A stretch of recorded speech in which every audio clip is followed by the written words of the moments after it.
There was an important change in U.S. policy in the Middle East today as the president welcomed Israeli Prime Minister Benjamin Netanyahu to the White House. Scott, President Trump broke with 2 decades of U.S. policy today, saying he would not insist on a two-state solution to the Israeli-Palestinian conflict. That means no longer committing to the creation of a Palestinian state that would exist peacefully alongside Israel. Here's the president. I thought for a while the two-state looked like it may be the easier of the two. But honestly, if Bibi and if the Palestinians, if Israel and the Palestinians are happy, I'm happy with the one they like the best. But President Trump did bluntly say to Netanyahu he needs to scale back on settlement construction on Palestinian land, saying it's not helpful to peace and both sides do need to make compromises.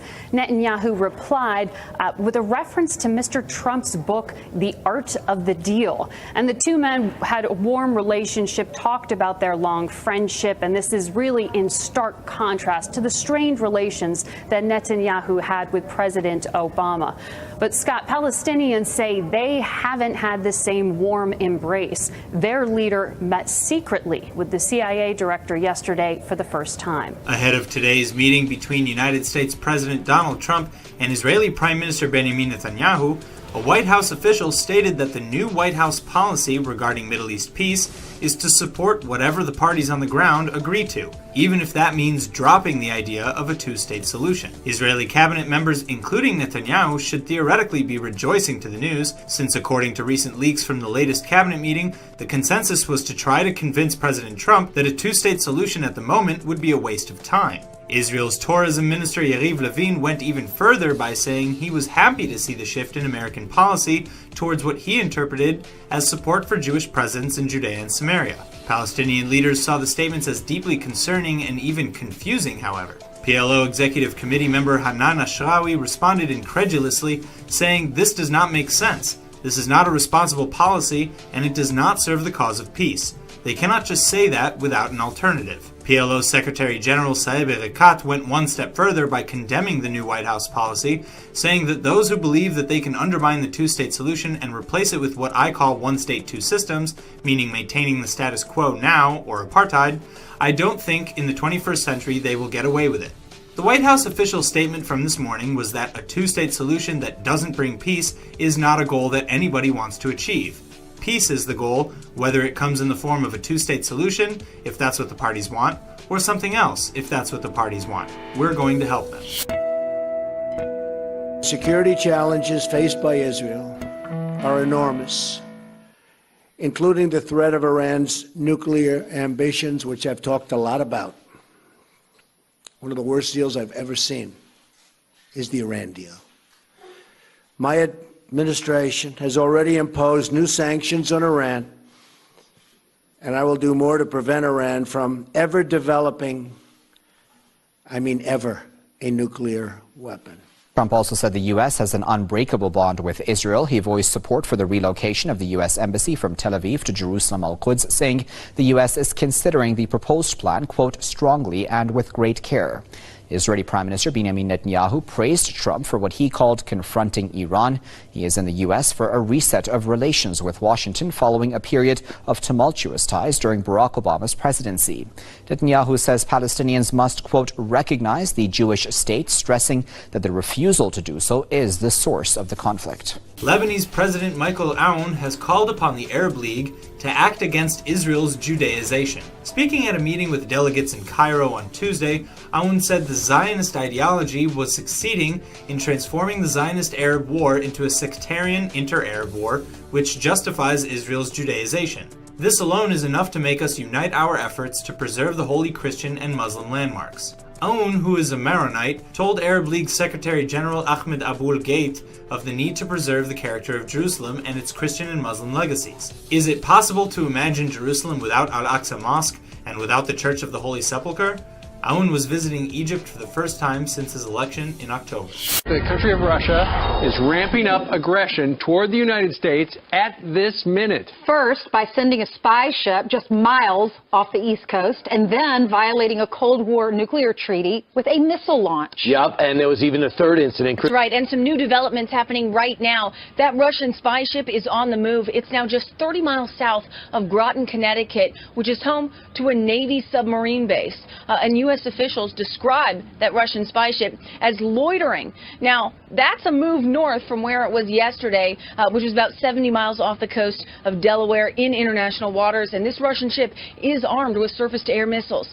Then on Friday, 4 Russian jets buzzed a U.S. Navy destroyer in the Black Sea, a move that Senator John McCain called a, quote, significant military threat. And third, yesterday we learned that back in December, the Kremlin secretly deployed a new cruise missile inside Russia. Now that's a big deal because it's an apparent violation of an arms control treaty that was signed towards the end of the Cold War. Add it all up, and according to Fox News contributor retired General Jack Keane, you can see that Russia is clearly trying to test our new president. Defense Secretary Jim Mattis met his European counterparts at NATO headquarters in Brussels as Moscow tests the Trump administration, which is dealing with the fallout of National Security Advisor Mike Flynn's firing. The alliance remains a fundamental bedrock for the United States and for all the transatlantic community, bonded as we are together. As President Trump has stated, he has strong support for NATO. Before being sworn in, Trump said NATO was obsolete and that members needed to pay their fair share. Already there are signs some are listening. NATO's European allies in Canada increased their defense spending by 3.8%, about $10 billion last year. Mattis took a tough stance during meetings in Brussels, encouraging NATO members to contribute more or the U.S. may withhold support. Quote, no longer can the American taxpayer carry a disproportionate share of the defense of Western values. Americans cannot care more for your children's future than you do. Russia says it will not return Crimea to Ukraine. Russia's foreign ministry said Wednesday, February 15th, quote, we don't give back our own territory. Crimea is territory belonging to the Russian Federation. This comes after White House spokesman Sean Spicer said Tuesday Trump expects Russia to hand Crimea back to Ukraine. Trump also took to Twitter Wednesday morning saying, quote, Crimea was taken by Russia during the Obama administration. Was Obama too soft on Russia? The president's position was different during a July interview with ABC when he said, quote, the people of Crimea, from what I've heard, would rather be with Russia than where they were. Crimea did vote to join Russia in 2014, but Ukraine claims the referendum was forced on the people after Russian troops entered the area. U.S. Secretary of State Rex Tillerson meets with Russia's foreign minister in Germany Thursday. On Wednesday, the U.S. deployed troops to Bulgaria as part of a planned NATO operation called Atlantic Resolve to show its support of Eastern European allies. Prompted by Russia's annexation of Crimea and allegations that it's supporting a separatist conflict in the Ukraine, NATO is expanding its presence in the region, including at the Bulgarian military base at Novo Selo. These moves were first set into motion by Barack Obama last year. And as Jim Mattis said on his first trip to Europe as U.S. Defense Secretary, NATO is firmly backed by President Trump, despite his criticisms on the campaign trail. The U.S. Army will rotate its support of NATO's eastern flank through several countries, including Bulgaria, Estonia, Latvia, Lithuania, and Romania.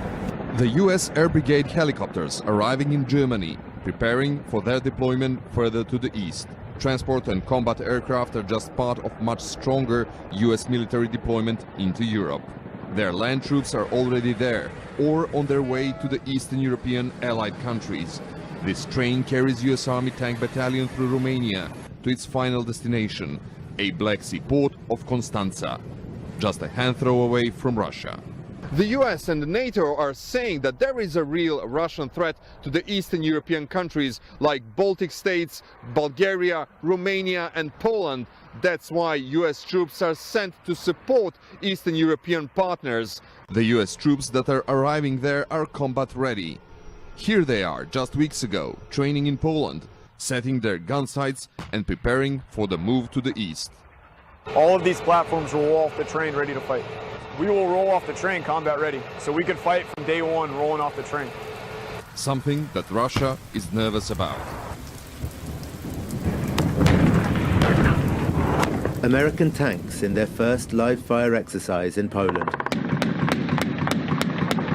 US troops are here to reassure NATO's eastern members and deter the Russians, or the Soviets, as Poland's defense minister Antoni Macierewicz still calls them.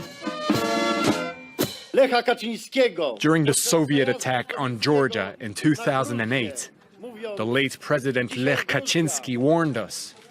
Today Georgia, tomorrow Ukraine, next the Baltics, and after that Poland may be under threat.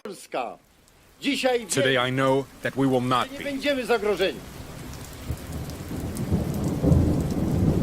It's very hard to understand how people view Russia from out here unless you're out here, where there are constantly discussions about how you would defend against attack, and regular normal people sort of sit in cafes and talk about what their evacuation plan is and how they would get their family out, and what they would do if there was sort of the wall of Russians coming over the border again. So it's a feeling it's a present danger then?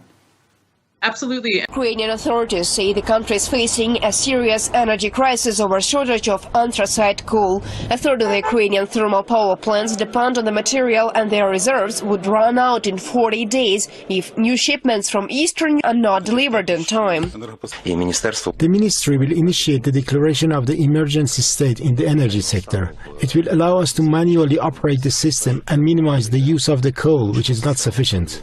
The shortage of anthracite coal was caused by a blockade laid by war veterans on 3 key railway arteries in eastern Ukraine. They demanded the release of war prisoners held by pro-Russians and insist that the government should not trade with people it's waging a military operation against. Meanwhile, authorities argued that the company which sells the coal and is owned by Ukraine's richest man, Rinat Akhmetov, is officially registered and pays taxes to the Ukrainian government. Ukrainian citizens remain divided on the issue. Energy experts say Ukrainians might start experiencing rolling blackouts in the coming weeks. Daesh terrorists in Syria have cut off water to the city of Aleppo shortly after it was restored following an outage that lasted an entire month. The terrorists cut off water from its source in Al-Khafseh area, some 90 kilometers east of the city. The governor of Aleppo says government forces have begun intensive efforts to restore water. Hussein Diab says government forces and Syria's Red Crescent Society restored the water on Monday after the terrorists cut it off on January 14th. Takfiri terrorists in Syria have cut off water supplies to different residential areas in an apparent bid to retaliate battlefield losses. CNN reports that the Defense Department is considering proposing sending conventional ground combat forces into northern Syria for the first time as part of an effort to speed up the fight against ISIS, CNN has learned. It's possible that you may see conventional forces hit the ground in Syria for some period of time, one defense official told CNN. President Donald Trump has ordered his defense secretary to come up with a proposal to combat ISIS before the end of the month. If the idea was approved by Trump in the coming weeks, it would significantly alter U.S. military operations in Syria. Yet another shell fired from Syria has landed in the Israeli Golan Heights, but luckily no one has been injured. The errant shell reportedly landed in an open area, and unconfirmed reports from Syria claim it was fired by the Syrian military. The missile was supposedly being fired on rebel forces in the village of Hamidiyah, which lies in the demilitarized zone near the border of Israel. This isn't the first time that an errant shell from Syria has hit Israeli land. Just last week, the IDF fired at a Syrian government position in the Golan Heights after a tank shell landed in Israel. That shell also didn't hurt anybody, but the IDF retaliated by directly hitting a Syrian army position. The Israeli government has consistently made it clear that Israel holds the Syrian government responsible for all errant fire, regardless of where it's coming from, and says it will continue to retaliate every time Israel is hit. As the talks in Washington took place, Iran, a country Israel views with suspicion, was set on consolidating its influence in the Middle East. President Hassan Rouhani arrived in Kuwait as part of a trip aimed at reviving ties with Iran's Gulf Arab neighbors. According to Reuters, Iran has a rocky relationship with many of its Gulf state neighbors. The tension stems in part from long-standing issues between Shiites and Sunnis. Iran is predominantly Shiite, while Gulf nations like Saudi Arabia and Kuwait are mostly run by Sunnis. This leads to direct clashes in places like Syria, where Sunni and Shiite Muslims often take opposing sides of the nearly 6-year civil war. But on February 15th, Rouhani took a one-day trip to Oman and Kuwait to try to smooth relations. While there, he said the basis of his government's policy, quote, is always good neighborly relations. Omani state news reported that the national leaders discussed ways to improve bilateral cooperation. However, no concrete details about future policies have surfaced. On a diplomatic marathon, 4 days, 3 countries. President Recep Tayyip Erdogan was accompanied by a delegation that included military and intelligence chiefs, key ministers, and businessmen. They have been meeting leaders in Bahrain, Saudi Arabia, and Qatar. On top of the agenda has been regional peace, security, and stability. Turkey has called on the Gulf nations to support the establishment of a safe zone in northern Syria. Such a no-fly zone, Turkey argues, would help in the settlement of Syrian refugees and provide a barrier against terrorist organizations like Daesh and PKK's Syrian arm, the PYD and YPG. All sides agree on the need for greater cooperation against Daesh, and there are other concerns. Wherever we look in the region, we find Iran's nefarious activities and we find Iran's aggressive behavior, and that must stop if Iran wants to be treated like a normal nation. China lodges a diplomatic protest with India due to the visit of a delegation of Taiwanese legislators. The delegation, made up of 3 members of the Taiwanese parliament, arrived on February 13th for a 3-day visit. Their itinerary includes a visit to the plant of a Taiwanese steel company. A Chinese foreign ministry spokesman said China had lodged, quote, solemn representations with India and advised the nation to adhere to the One China policy. Meanwhile, the Indian Ministry of External Affairs released a statement claiming that the delegation was unofficial. It said there have been unofficial visits in the past for various purposes, and nothing should be read into the visit. Venezuela has taken CNN in Spanish off its airways, accusing the US-based news channel of distorting the truth. The row with the network comes at a tense time in relations between Washington and Caracas, with the US imposing sanctions against Venezuela's vice president, accusing him of drug trafficking.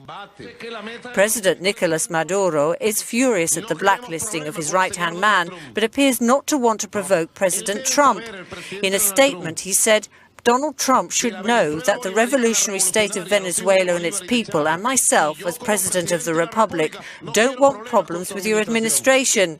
But, he said, the administration of Trump is pushing us against the ropes, trying to force us into a confrontation. The Democratic People's Republic of Korea is marking the anniversary of the birth of its late leader, Kim Jong-il.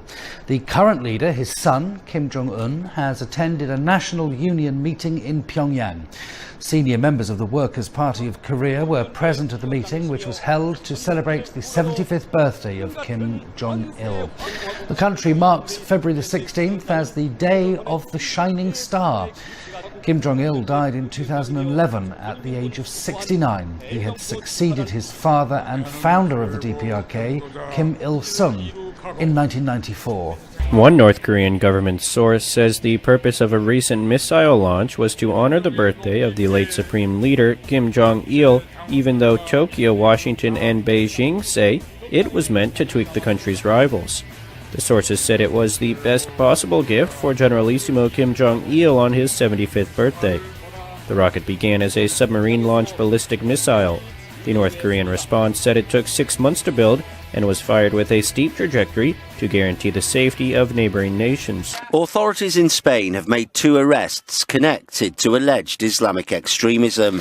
Police say they took a 33-year-old Moroccan man into custody in the Canary Islands. The individual had been monitored for 5 years and considered a threat to national security. In a separate operation, an Algerian is being held in Bilbao. A Pakistani man suspected of being involved in al-Qaeda is intercepted at Ninoy Aquino International Airport. The Philippines' Bureau of Immigration said Tuesday, February 14th, that 43-year-old Mohammed Arif was barred from entering the Philippines on Saturday. Arif is in the Bureau's database of blacklisted aliens and suspected foreign terrorists. His name also appears on Interpol's al-Qaeda sanctioned list. The results of a new study show that since 1800, the rate at which invasive species have been reported worldwide has skyrocketed, with nearly 40% of them discovered since 1970. Invasive species not only damage crops, clog rivers, and cost farmers and homeowners billions of dollars annually, they also are linked to the decline of nearly 4 out of 10 endangered or threatened species in the U.S. Conservationists hope that improving awareness of the threats of invasive species, coupled with improved global biosecurity, will continue to slow the harmful spread of non-native species. Study leader Hanno Siebens, an ecologist at the Seckenberg Biodiversity and Climate Research Center in Frankfurt, Germany, warns that not all non-native or alien species are problematic, only those that negatively affect the environment, which are known as invasive. With China being the world's second largest poultry consumer, markets like this one have suddenly become a danger to public health, with the increasing number of avian flu infections and fatalities. To stem the flow of avian flu, many live poultry markets have been forced to close. In China's southern city of Guangzhou, the avian flu virus has been detected in all its poultry markets, forcing them to close for 13 days. While markets have been shut down before, the Disease Control Center found that their closure can only slow the spread of the virus temporarily. After the markets reopen, the virus will continue its spread. To exacerbate the problem, the H7N9 virus usually spreads more quickly and more virulently in the warmer weather of the upcoming spring season. City officials in New York have called for a renewed effort to cull the city's rodent population after diseased rat urine has killed at least one person and sickened 2 others in an outbreak of a rarely seen infection. According to the health department Tuesday, the outbreak of leptospirosis began in December, and all 3 cases were traced to a single block area of the Bronx, New York's northernmost borough. Leptospirosis, while treatable with antibiotics, is a potentially deadly bacterial infection spread by rodents and certain other animals that can cause fever, vomiting, and kidney damage. While the department did not identify the patients, nor would they comment on exactly how the 3 people were exposed to the infected rat urine, typically humans get infected through contact with tainted water. Oh, the things you'll come across on the job. These officers made quite the unusual discovery. Check out all these exotic animals found abandoned in California homes. From a bird, mini deer, and albino kangaroo. The furry find happened while officers were checking on homes evacuated due to the Oroville Dam crisis in the northern part of the state. Workers have been pouring 1,200 tons of rock per hour to help reduce the risk of catastrophic flooding. This is Kinsey, and she's not quite a year old yet. Tamara Houston has volunteered to take in many of the animals, while their owners are forced to stay away.